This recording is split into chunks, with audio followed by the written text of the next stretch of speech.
Hello, আমি বলেছিলাম আপনাদের যে আমি আমার পুরানো আঁকাগুলো দেখাবো। তো এই ব্যাগের মধ্যে আমার যাবতীয় পুরানো আঁকা আছে, আরও আছে অন্য ব্যাগে। আপাতত এই ব্যাগটা দেখাই আপনাদের। এই ব্যাগের আঁকাগুলি হয়তো আমি দেখিয়ে শেষ করতে পারবো না, কারণ এর মধ্যে অনেক আঁকা আর ভিডিও অনেক বড় হয়ে যাবে। তাই যদি শেষ করতে না পারি অবশ্যই পার্ট 2 আসবে। তো চলুন শুরু করা যাক। একটা মান্ডালা, দুটো মান্ডালা, তিনটে মান্ডালা, আরও এরপর আছে এটা হচ্ছে অয়েল পেন্টিং।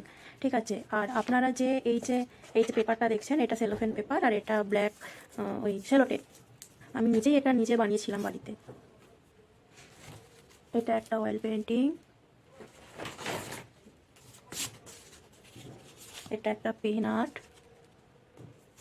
এটাও একটা পেন আর্ট ব্ল্যাক আর্ট পেপারের উপর।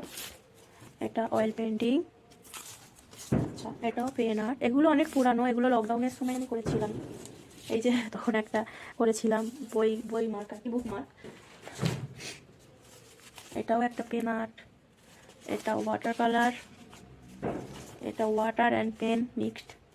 এটা পেন আর্ট, এটাও পেন আর্ট। এটা আমার করা জীবনের সবথেকে ছোট ক্যানভাস। এরপর থেকেই আমি বড় বড় ক্যানভাসে হাত দিয়েছি।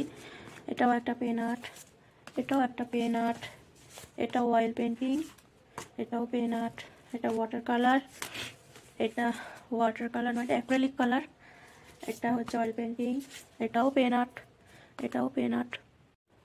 অ্যাকচুয়ালি ভিডিওটা অনেক বড় হয়ে যাচ্ছে, তো পসিবল হচ্ছে না, তাই যতদূর দেখালাম আপাতত এত দূরই থাক। এবার নেক্সট একটা ভিডিওতে আমি দেখাবো।